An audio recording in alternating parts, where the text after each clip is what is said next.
Hey guys, it is Radlin and John of Gardner and Mendoza Immigration Law Firm here in Virginia Beach. Welcome again to our weekly Wednesday at 6 p.m. Eastern Standard Time Facebook Live. We're jumping on a little bit early today because I did not put a pre-post about this. So we'll give people some time to hop on. We've got 5 minutes. And hopefully everyone enjoyed their Wednesday today. I certainly did. It was warmer here in Virginia Beach, warmer than normal than it has been. It was about 88 degrees and a lovely hot breeze. Yes, today was a head down, working all day kind of day. It was good, very productive. Very productive, yes. So let's see here. It's 5:56. We're 4 minutes. Again, we're here. We're going to talk about immigration updates, and John's going to go over that in a minute about what we are going to talk about today. But we're really here for you guys and for any questions that you might have for us regarding immigration or court or really just anything. So please feel free to write them in the comments. Just a little, just a tip. Write them in the comments. We are going to answer all of them. We should get to all of them. And it makes it more fun when you guys are participating and asking us questions that we can or cannot answer. Yeah, that's the number one thing. I mean, of all the things, we like to give updates and give out information, but really our primary goal here is to try to answer the questions that folks have. So any questions you have about immigration especially, put them in the comments and we will field them in real time. We're rather well. So, well, you will too. Yeah, some of them. We'll see. Anyway, so here, what are we going to talk about tonight? So Radlin is going to give you some USCIS updates, as she does every week. And I'm also going to give you state court updates, as I do every week. Additionally, we are going to be talking briefly about some COVID-19 updates involving our office, as well as here in Hampton Roads. I'm going to be talking about the Virginia Driver Privilege Card again, as I do every week, trying to make sure to spread the word on that. And also another DACA update. The roller coaster ride continues, and so I am going to discuss that. That's going to involve a little bit of legal talk, so I apologize in advance. If it bores you, you might want to grab a cup of coffee right now. No, it's exciting. Don't say that. It's good stuff. All the updates. Jill, how's it going? Jill from the South Florida area. Yeah, South Florida. We don't reveal exact locations, but South Florida, where there's a fair amount of immigration. Absolutely. Yeah. So I want to just kind of shout out our phone number. We're not quite at 6 o'clock, but our phone number, if you want to give us a call and you want to just talk to us directly without having to leave a comment in the comment box for all to see, it's 757-464-9224. I'm sure all of you guys have your pens and writing this number down. And you can also send an inquiry to us through our email, and that is info @gmlaw.net. Messenger, you can send it through Messenger. If you're watching this right now, just hit the Messenger and send us a message if you don't want to put it in the comments. But we welcome your comments. We want to be here for the community, and we want to hear your questions. And even how can we make our Facebook Lives better for you guys and better for you, the information for you guys to have. So let us know that as well. And just a reminder that everything we discuss here, it is legal in nature, most of it, but it's not legal advice. And so anything you hear here, make sure that you follow up on it if it's a legal issue and we're giving out information about it and it seems like advice. It's not legal advice, it's just information, and you can follow up with us. Obviously, if we represent you, it becomes legal advice, or you might want to follow up with your own attorney if you have different counsel. Okay, so this is general information. It's legal information. A lot of it is sometimes technical legal information, but it is not legal advice. Huge distinction there. All right? Yes, for educational purposes only. That's right. Our lawyers make us say that. Our lawyers. Lawyers have lawyers. That's right, of course. It's like a play within a play, like in Hamlet. Remember that? Oh, Jill will like that reference. Any English. That's the only reference. thing I remember from Hamlet. It was a play within a play. That's right. That's right. I'll have to revisit that because what does that even mean? But I know what it means. But all right. My favorite part of Facebook Live, which we just started doing a couple of weeks ago, is to read a comment about our law firm. And this particular comment is an awesome comment, but it's really made is. even more awesome because the person who made it is a great friend of ours, Rebecca Keat. And she is out of Colorado. She's from Australia. And she says this. Shout out to our very dear friend. That's what I was saying. She says about getting her U.S. passport. Thank you very much. It's official. Thank you to my incredible immigration lawyer and dear friend, Radlin Mendoza, for such an easy and smooth process. In a year, I got my naturalization and became a U.S. citizen, as well as a U.S. passport within a few weeks post-citizenship. And she assures her mom that she's going to be able to keep her Australian passport, which is true, that she is now a dual citizen. So very grateful, and even more happy I get to line up with my wife, Siri Lindley, through customs. I highly recommend Gardner and Mendoza Law Firm. So Beck's case was so fast. We filed it, and 3-4 months later, we got the interview for her to go in for an interview for the N400 to become, to pass the tests. And then she also did the swearing in. I believe it was that same day. So we joked that it was the fastest N400 that we've ever processed, in part because Beck is a champion Ironman triathlete, and she is, I believe, the 4th fastest woman in the world. So it was quite appropriate that she got through her citizenship process that fast. But congratulations. We were just so fortunate to meet Beck and Siri 3-4 years, was it 3 years ago? I believe it was 3.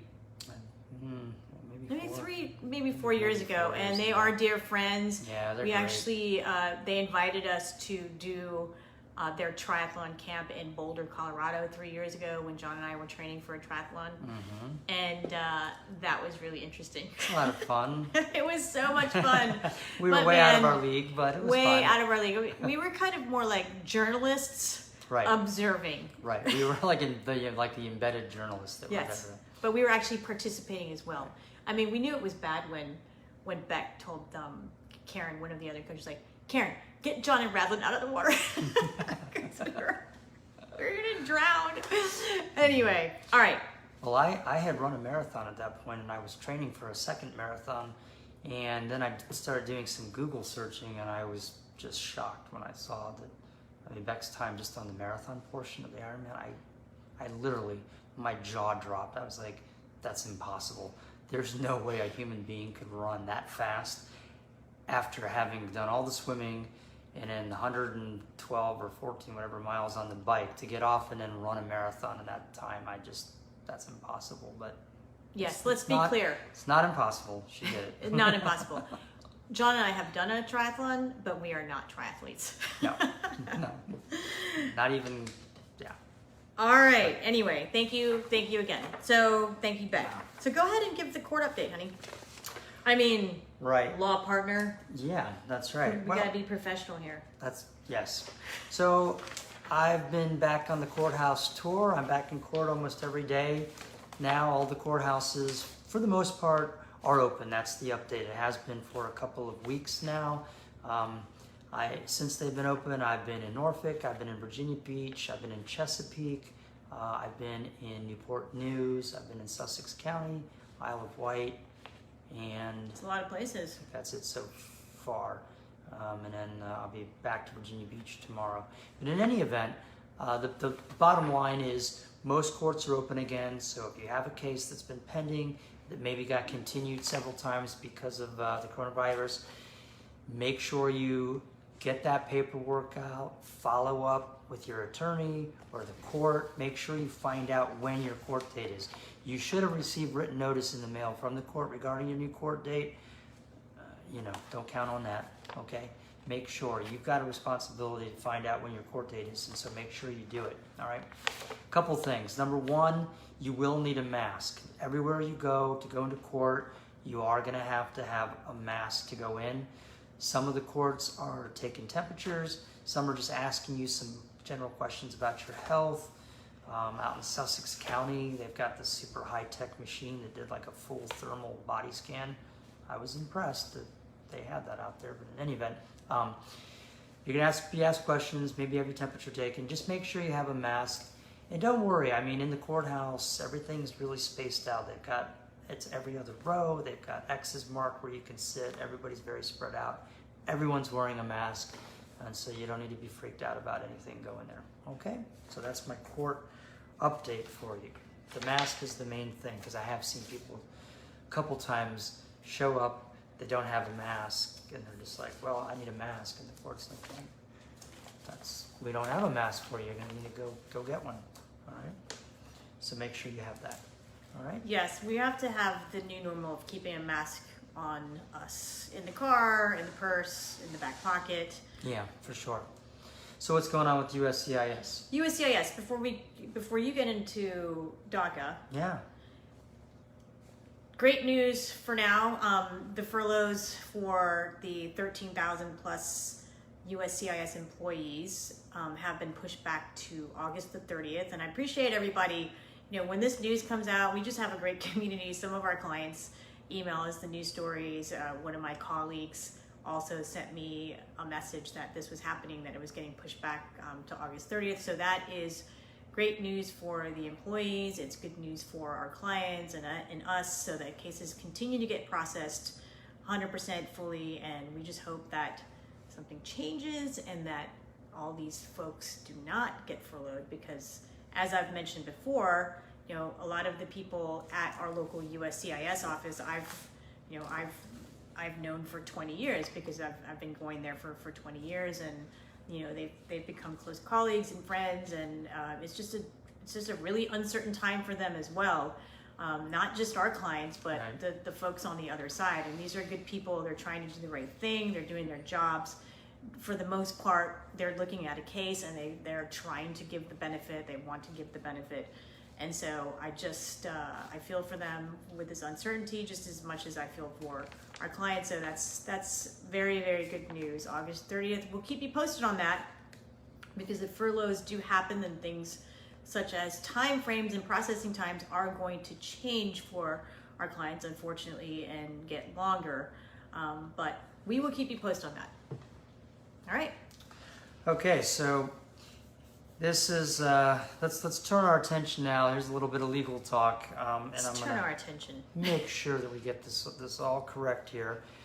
This is sort of the ongoing roller coaster ride for the Dreamers. Those are folks with DACA, which is Deferred Action for Childhood Arrivals. I'm sure that most of you have heard about this. You know about it. Maybe somebody in your family is affected by it or has it.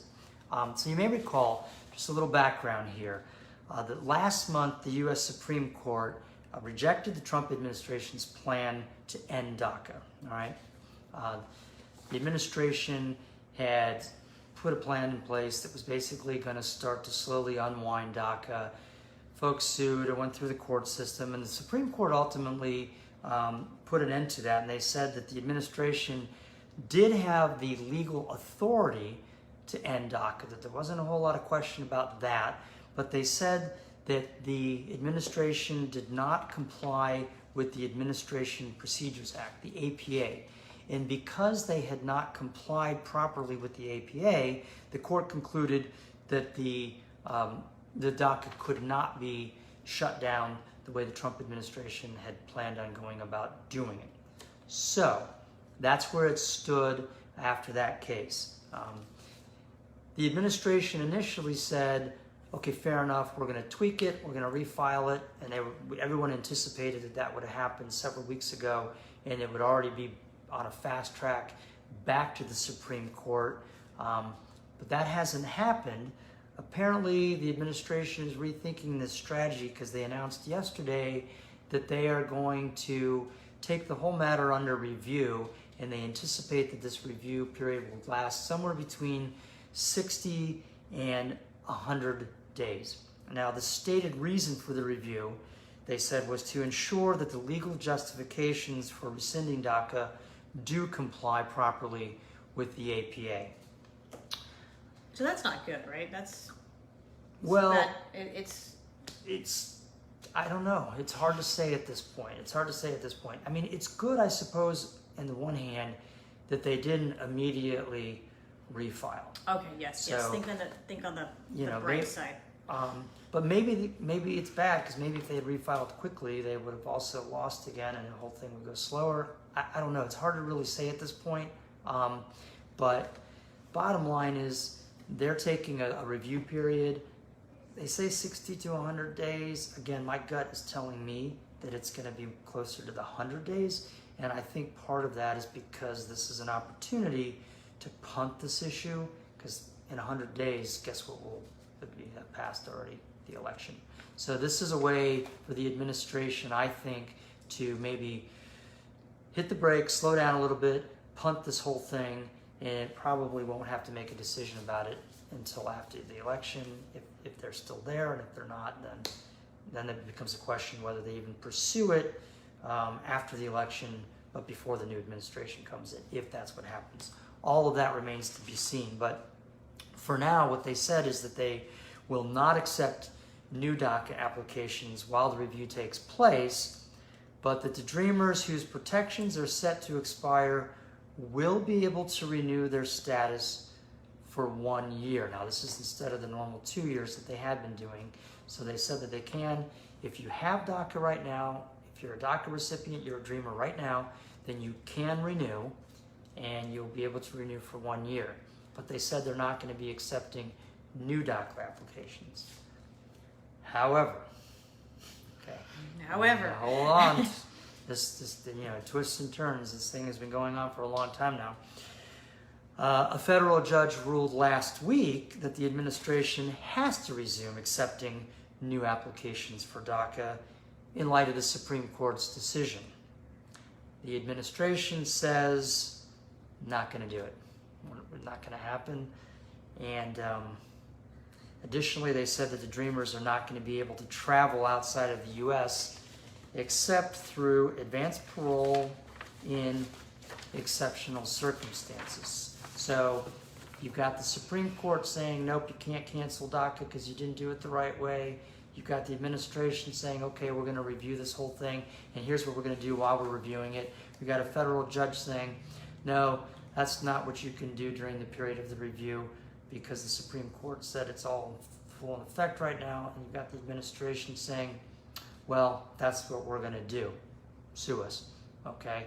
And then the matter's going to have to go forward again. You know, the situation basically is, this is all very fascinating legal debate for lawyers, but for folks that are Dreamers, it's really, really stressful and extremely gut-wrenching. So all I can say at this point is fingers crossed. I think that this is going to have a good ending. I have always thought that DACA was going to have a happy ending. I really, truly believe that, regardless of who's involved, what administration, whatever. I think it will. And I think the fact that every time it seems like it's going to end, it always keeps going. There's always something that happens. Somebody always seems to blink or back off, or the courts step in. Something always happens that keeps it going. And so I think it's going to have a happy ending. For now, my advice would be, obviously, if you are a DACA recipient now, make sure that you do renew. Even if they say they're only going to do it for a year, do it. Okay, obviously, you need to do it. Even though they say they're not accepting new applications, I would start to get everything together that you need, and I would contact an immigration attorney. Contact us. The one sitting right next to me would be an excellent choice, because I suspect that there will be a lot of immigration lawyers trying to force this issue and kind of make the administration actually, if they're going to reject them, make them actually do it. Because I'm not sure that they will. I have a feeling that this story is not over yet by a long shot. Okay, so how about what do they need? If you were somebody that might be eligible for DACA, what are the things that they would need? So yeah, with regard to brand new DACA applications, what we're telling people who are applying right now is, yes, start getting the documentation together because it's quite a lot. The biggest thing is that you have to show that you continuously resided in the United States since June 15th, 2007 up to present time. So we're talking about 13 years, okay? 13 years of documentation to show that you have been living in the United States continuously. I don't even know if I could show the last 3, you know. I mean, we probably could with tax returns, but it's a lot of documentation. Having done these cases back when DACA was initiated, it was a lot back then, you know. Now we're fast forward, you know, all these many years later, and we have to show even more years, and we've done this with different types of application where we've had to show, you know, 5 years of physical, you know, living in the United States for this period of time, and it's tough. It's really hard to put everything together. And then the way that USCIS is going to look at this documentation, that's a question as well. Are they going to look at it more harshly? Are they going to look at it the same way they did when DACA was initiated? So that is the big thing, but I'll go through the requirements. You had to have been under the age of 31 as of June 15, 2012. As I said, you came to the United States before reaching your 16th birthday, continuously residing in the United States since June 15, 2007 up to present. You were physically present in the United States as of June 15th, 2012, and that's the date that this that DACA was initiated. Had no lawful status on June 15th, 2012, are currently in school, have graduated or obtained a certificate of completion from high school, have obtained a GED, or are honorably discharged veteran of the Coast Guard or Armed Forces of the United States, and have not been convicted of a felony, significant misdemeanor, or 3 or more other misdemeanors, and you don't otherwise pose a threat to national security or public safety. So those are the 7 requirements for a brand new DACA application. And right now, the biggest hurdle for our clients is going to be collecting that continuously residing in the United States since June 15th, 2007 requirement, because that's going to require a lot of documentation. So if you are thinking about applying for new DACA, please reach out to us if you're confused about what you actually need in order to show the 13 years of living here in the United States. Really do need to connect the dots, and there are several ways that can be done. So those are the requirements. I also wanted to, okay, so we're good with DACA. I just want to thank my partner here for putting that lovely synopsis together again. The way we do Facebook Live is we work off of a Google document, and we start a new one every week, just with all the current events to make sure that we're up to date and that we give you information that is up to date. And it's so great on a Google document because you can assign a task. And so I assigned a task, and I was like, hey, can you talk about the DACA tonight? Yeah. And this was a few hours ago, and John was not able to go on the bike ride that Ray and I went for 20 minutes because I know that he was working on this. So thanks for cranking that out. I'm happy to do that because, again, it's just one of those issues that I care about a lot. I mean, again, just for anyone who is watching this or watches this later and who doesn't even know what DACA is, just remember, these are folks that were brought into the United States when they were children. They were brought with their parents. This would be like if Radlin and I told our 9-year-old daughter, oh, by the way, there's something we haven't told you. We brought you into the United States when you were 2 years old. She had no control over that at all. She lives here. She's grown up here. All she's known is here. And so that's the group of people that we're talking about here.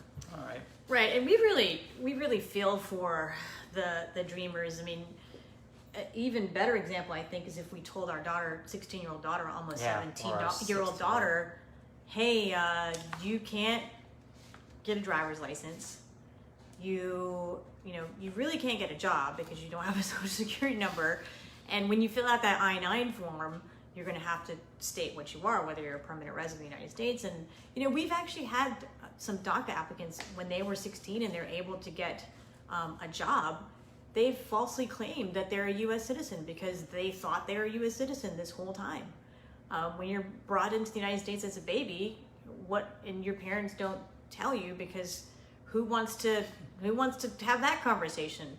And so it's gotten some of our people put into removal proceedings because they've claimed to be a U.S. citizen. So it's not a hard immigration issue to support, and I know that immigration is quite divisive, the issue, but this for us is super, super easy to support. Right, and I think because there's so much general public support for Dreamers, I think that's why it always ends up becoming the bargaining chip. Every time there's an immigration negotiation, one side is always using the Dreamers to try to push the other side. It's a shame. Hopefully that won't always be the case. But okay, I'm off of my Dreamers soapbox. Okay. All right, so again, if you all have any questions, please put them in the comments. Pretty quiet out there tonight, but that's okay. Mm-hmm.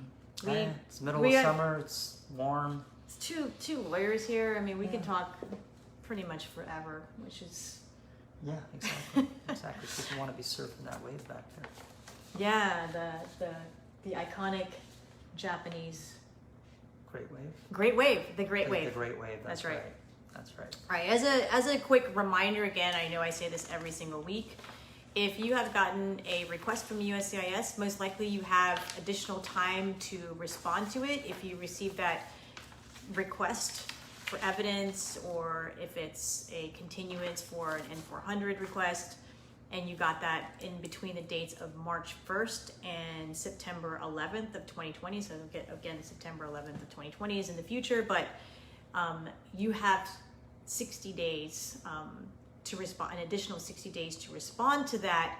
Your notice is not going to say that, but whatever the due date is, you can respond within 60-day period. So hopefully that's not confusing to anyone, but it does give us all additional time to get documents that may be requested from USCIS, and it's a great thing, and it's helped a lot of our clients out.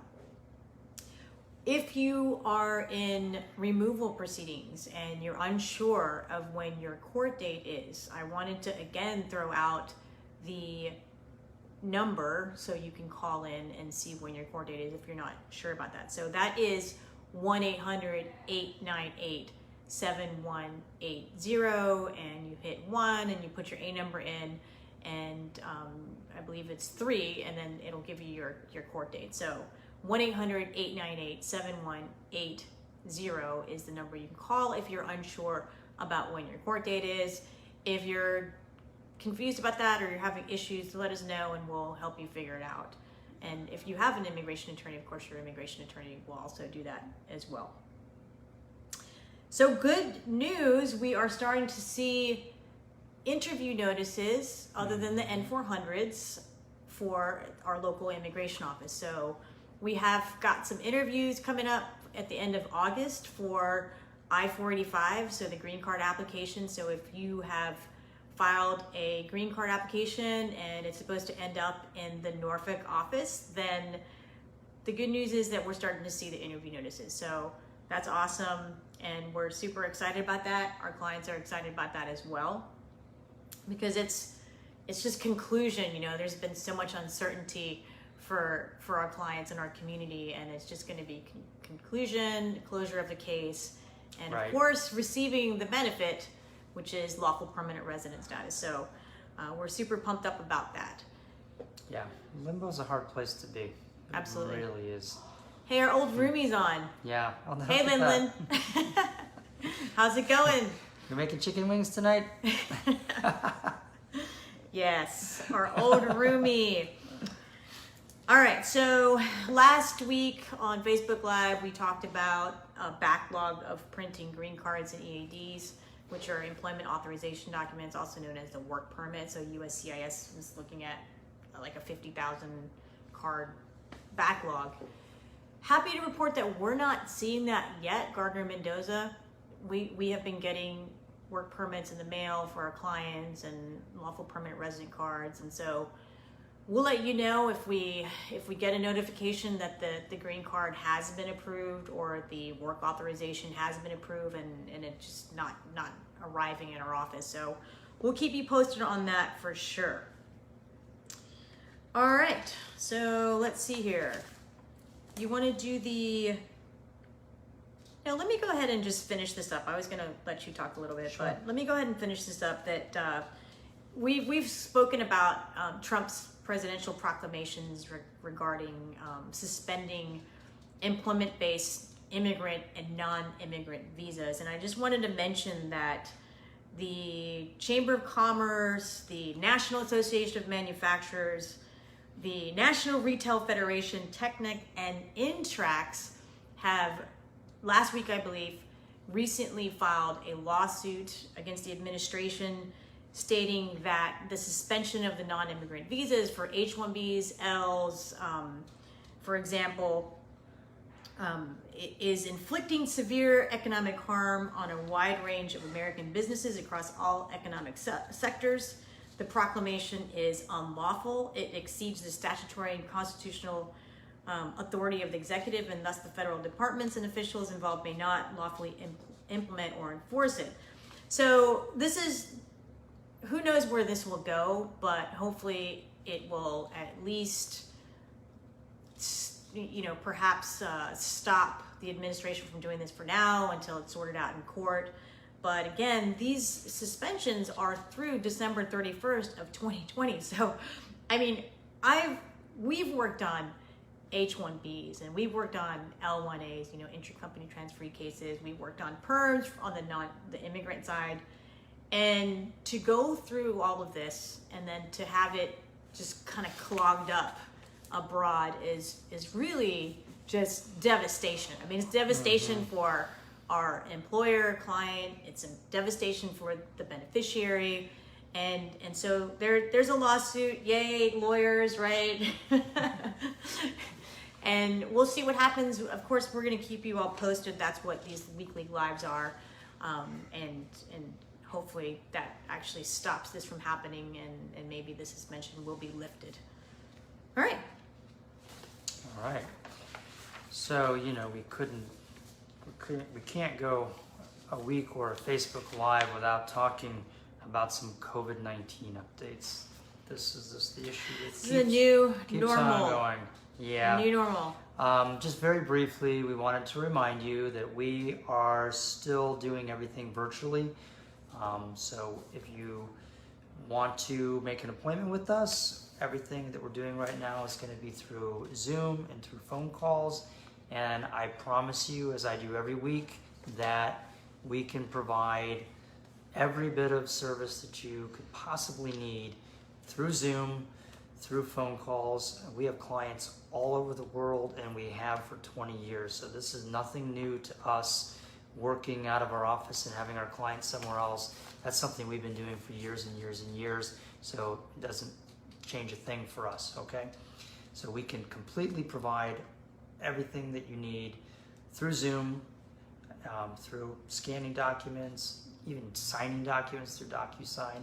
It's not a big deal at all, okay? I know that people want to get back to normal. We do too, of course. I mean, I miss going into the office. I miss meeting clients in my conference room and just sitting across the table from them. But for now, we're going to stick with what everyone's doing, which is virtual.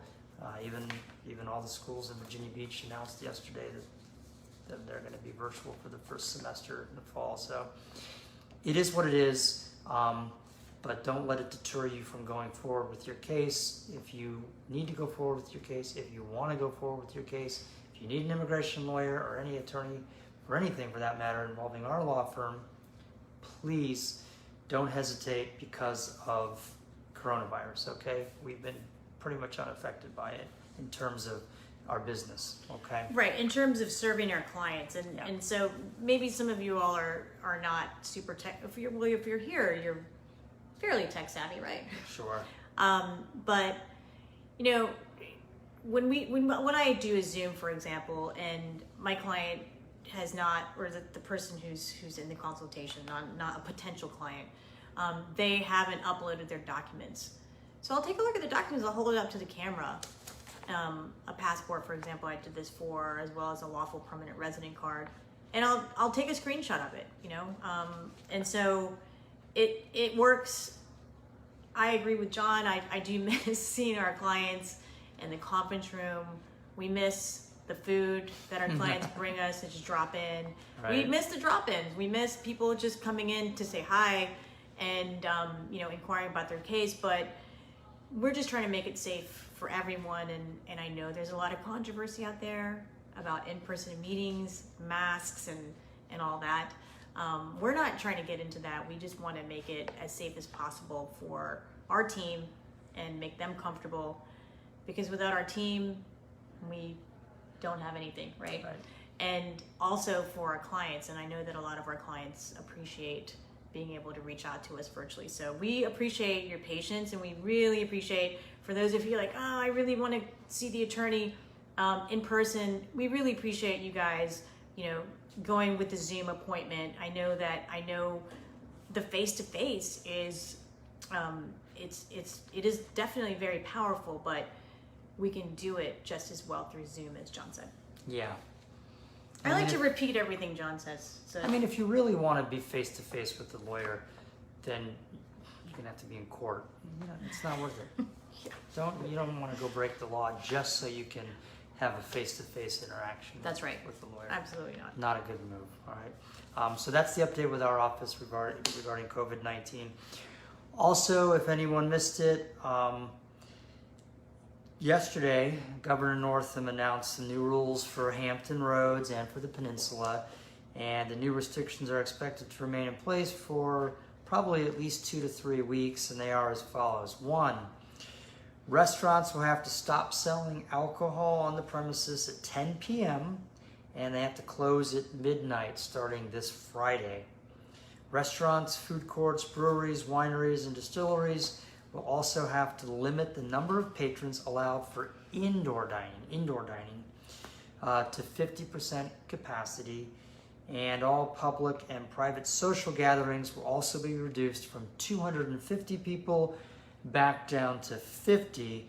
However, this limit does not apply to religious services. So, pretty minor tweaking here. I mean, but we're just stepping back a little bit here in our area. Not a big deal. Right. But I want to pass it along. And as John and I always tell the young people in our lives, nothing good happens after 10 p.m. anyway. Nothing good happens after 10 p.m. Even though we're older, I feel like we've said that. We've said that since we were in our 30s. That's right. And we stand by it. Nothing good happens outside of the home. Well, when you do criminal defense law, you really realize that nothing good happens after 10 p.m. It just all goes south at that point for whatever reason. Stay inside. Blame the moon, blame the alcohol, blame the darkness. I don't know what it is, but anyway. The darkness. Maybe blame the lack of, maybe just people are tired. Blame fatigue, right. Blame fatigue, that's what it is. All right. And then finally, I don't think we have any questions tonight, which is pretty shocking, right? We've never not had a question, but that's okay, I guess. I do want to briefly mention again, as I do every week, the Virginia Driver Privilege Card, starting January 1st, 2021 in Virginia. You will be able to get a driving privilege card, which will be almost identical to a driver's license, and it will allow you to legally drive in Virginia. The big difference is that you will not have to show proof of any immigration lawful presence in Virginia or the United States. You won't have to show anything, so in terms of your status.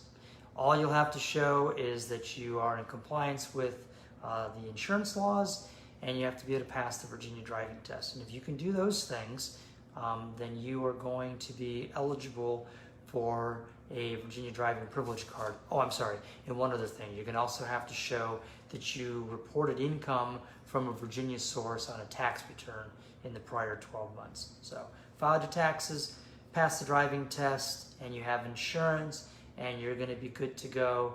This is a huge deal for a lot of people who work here, not just I mean, you know, you might be thinking of completely undocumented people, but some people that are just here temporarily for some kind of work, and then they get stuck, and the project takes longer, and they can't go home, and I mean, they don't get a Virginia driver's license because they're not Virginia residents. So this will allow them to get a Virginia driver's license. So if you fall into that category, make sure you start getting your stuff together and give us a call if you need any help with that, because we are absolutely going to be helping folks with that.